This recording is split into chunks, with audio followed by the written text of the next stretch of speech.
So I'm here in Edinburgh at the Edinburgh International Film Festival, and with me are Elfar Adelsteins and John Hawkes, who are having the world premiere of their film End of Sentence tonight here in Edinburgh. First of all, thank you for a wonderful film.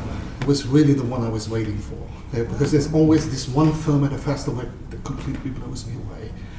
And I was waiting for that, And every other film were good.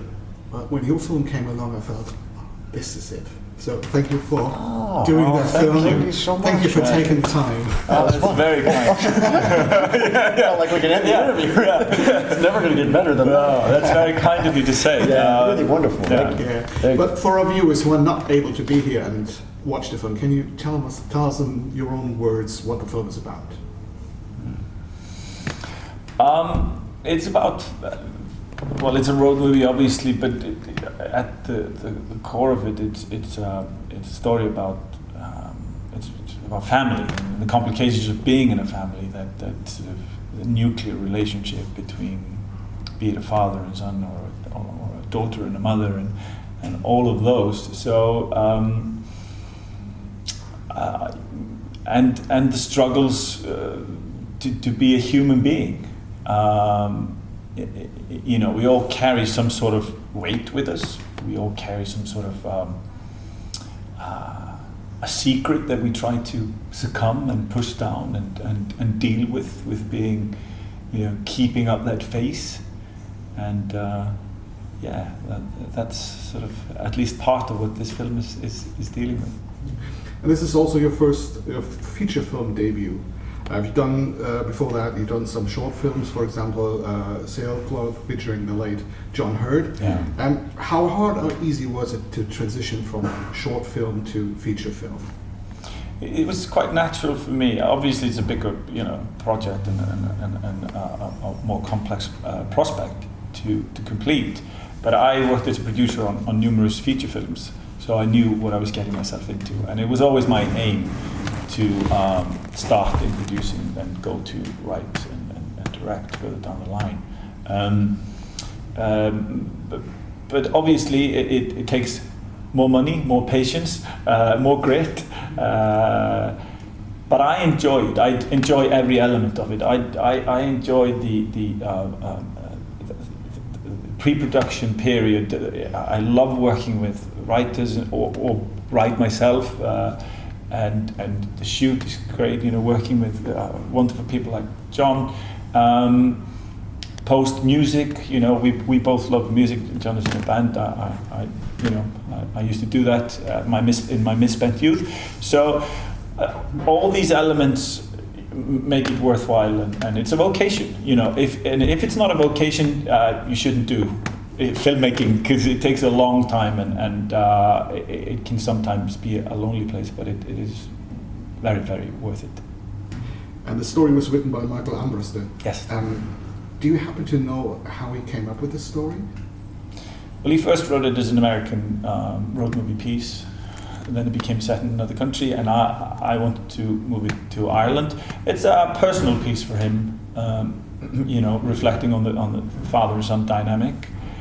And then when we started working on it, he was generous enough to open it up to make it personal for both of us.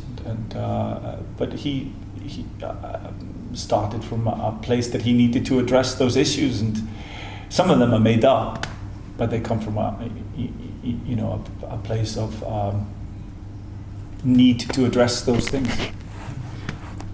In one scene there, we see a band playing Dirty Old Town, which was written in 1949 by Ewan MacColl and made popular by the Dubliners and the Pogues. Yeah.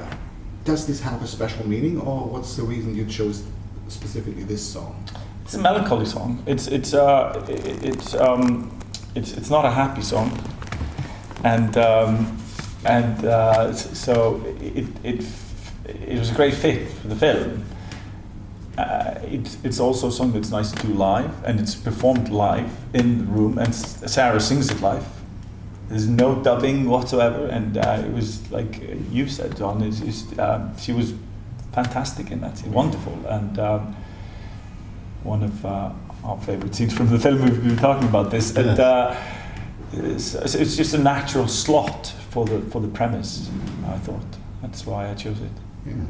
John, you've been in so many wonderful films. For example, 3 Billboards Outside Ebbing, Missouri, The Sessions, Marcy May Marlene, Winter's Bone, just to mention a few.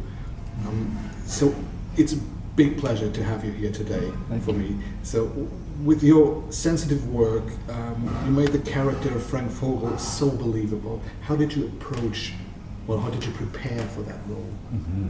Well, first, thank you.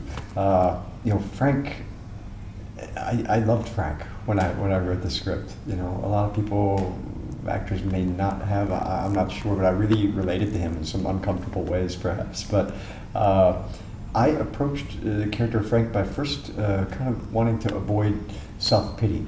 It would be easy for a character like that to kind of just wallow in his grief and, act. And so, with Elfar's blessing, I again tried to kind of fight self-pity and push down his other side, his kind of anger and frustration that he has as well. But there's something so decent about that human being. I really loved him. I also love characters who don't have the tools to solve their problem, but they just keep going. They just keep punching along, again, rather than stopping and giving up. They just keep going, and so he was a really well-drawn, well-written character, I thought, and I loved the kind of father-son idea and the fish out of water, stranger in a strange land type of story, and the road trip angle as well. So all those were things that I was happy to be part of. How about your ability to drive by stick? Well, the first car I ever drove was manual transmission. The first car I ever had as a kid, a little Datsun 510. But that's a right hand, and this is left. It took some getting used to, but I didn't have to really drive a lot in Ireland. In my off time, I did. So let's say, for example, on days off, I wasn't out driving around, but I was able to serve where I needed to. I didn't slow us down. I think I did fine.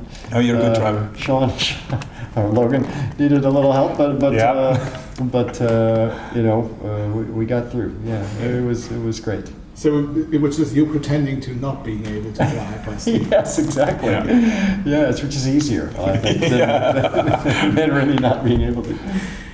So how did you get on board of this project in the first place? Yes, I was sent the script, kind of the normal way through agents in a very anonymous manner. Here's another script, and like I said, I really felt for Frank. I also loved the story, so well written, and so there was a great role for me to play that I could relate to. And there was a great story that was well told, and then there's the third element, which is the people who are going to make it. And so I met with Elfar and got on well with him, and I liked what he had to say about how he would approach the script and story. And then I watched his short film Sailcloth with John Hurt, and was really sold at that point. It's such a beautiful piece. So I knew I was in the hands of a storyteller, someone who knew how to tell a story. Yes. So. Logan Lerman, he's playing quite the opposite to what he's done in his previous film. Yeah. So he's not that shy and reluctant guy with almost no self-esteem. Yeah. He's quite energetic and temperamental. Yeah. So casting him in the first place might not seem like an obvious thing. Mm-hmm. So at which point did you realize that he might be capable to do that character? After speaking with Logan and hearing his ideas for how he would want to approach Sean, I could feel it immediately that he would internalize the role and portray it in a way that would really suit this story. I mean, he put on 20 pounds in body mass just for this role. Yeah. So he went to the gym every morning, every single morning, when we were having our coffee. When after the shoot. Yeah. So he was extremely focused. I think Logan, like every actor, wanted to open up maybe an experiment with different roles and sort of explore sort of other areas of his psyche and character. So he was enthused. He really wanted to work with John as well, and so it was a really good marriage made in heaven. How long did you shoot? It's a 26-day shoot. Yeah. And that had its challenges because you know it's a road movie. We're always switching locations, and we were in a car. We shoot out of sequence, so you know it was a challenge. It was a bit of a sprint, but that's modern day filmmaking. You know, there's a limited amount of money, and you have to stick to a rigid schedule. We had a great crew, really well organized and planned. So we did a lot of pre-production. You know, we visited the locations and mapped everything out in order for us to roll it out as quickly as we did. Yeah. And would you have changed anything if you had, let's say, an unlimited budget, unlimited time? Yes. Yes. Yes. What?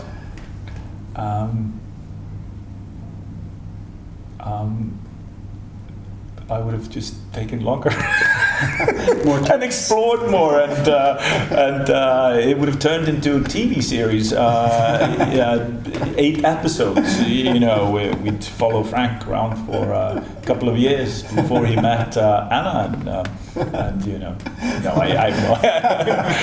But, yeah, you can take more time, I suppose, with things that are difficult to shoot, like things that none of us love so much, like chases and you know all that kind of thing, right? And the ferry scene, all this stuff probably would have been handled differently, but yeah, I like this, and I absolutely love the ferry scene, the way it turned out. Yeah, and it's no, this film ended up the way it should have ended up, I feel, and you know, I'm really happy and proud and pleased to be premiering it now, and but. More money and more time does not necessarily translate into a better movie, but a little bit more time, but no flying dragons, you know. I think the film doesn't need any changes. It's perfect. Oh, thank you. That's very kind So, of you. How hard or easy was it to get it financed? It was a bit tricky. I mean, like every film, it takes a while. It's not a big budget, so you know, with the digital technology and manning it correctly, you have to, you know, stretch the dollar or the euro in this case. We shot in Ireland. They have a 32% refund, a tax refund system there, and helped a lot. So you're really getting 1/3 of the money spent back. And that enabled us to raise enough equity in the States and Ireland and Iceland to make this film. We got a grant from the Icelandic Film Commission for the post-production, so which we were very thankful for. So that's you were actually born and raised in Iceland? Yes, on the east coast in a tiny little fishing village. Ah. And the people that lived there, they said it was so small that the food chose you at the co-op. You didn't choose the food.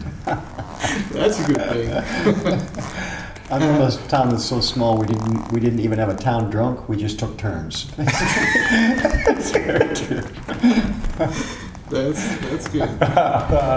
What have been the biggest struggles in making the film? Was it the budget? What was it?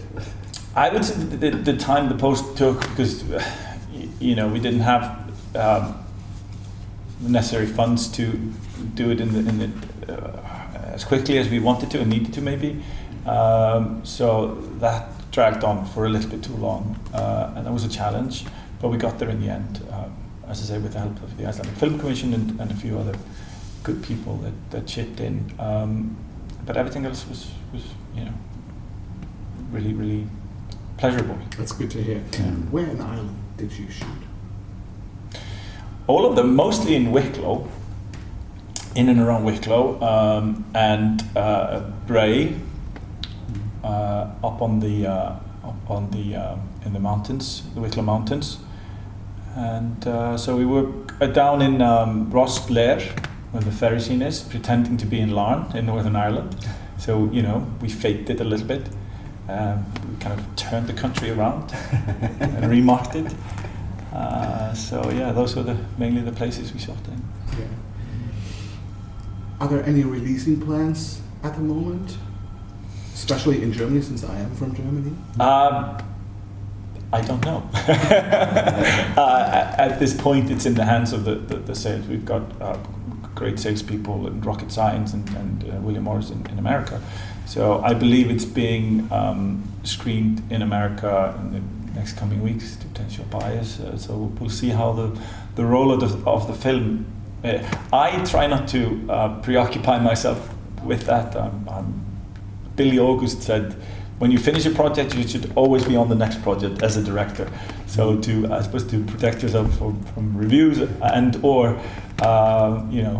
be excited about what you do. So it's not something that I control, but I would say probably in the fall to be released.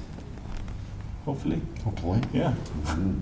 I very much hope that you find a German distributor, because it's a universal story and it needs to be seen. It's so beautiful. Thank you. What about the future? Is there anything you both can already talk about? Well, I worked a lot in 2018, so I've just been taking a little time off. I also like to play music and write songs and help friends with their creative projects and read books. And I'm going to go visit my family as well. Probably take a long road trip like I like to every summer. Just make sure you stop every hour. Makes a long time. Every hour. In joke. I'll do it. But no, Elfar's got real plans. I'm just taking some time off. Yeah, I'm doing a film in Iceland. We're shooting next summer from a beautiful novel called Summerlight and Then Comes the Night. It's an adaptation I wrote, and it's been in development for only 6 years, but we've gotten full grants, and it's both in Iceland and European grants to make it. It's an ensemble film about a tiny little fishing village. So yeah, that's the next project that I'm really looking forward to. There are actually a lot of beautiful films coming from Iceland. So it's a great time for such a small film. country. It's quite amazing. What Really amazing. Yeah, Rams Under the Tree. A lot of great stuff Let coming Me out Fall, of it. for example. Let Me Fall. I haven't seen that. I really want to see it. Oh, it's wonderful. Yeah, he's a great director. Yeah, he is. So thank you very much for the interview. Good luck with the film. Thank you. And it was a pleasure having you. Oh, thank you so much. It was an absolute so pleasure much. having you, Michael. Thank you. Thank you kindly. Okay. Thank you, sir. Cheers. Great. Thanks so much.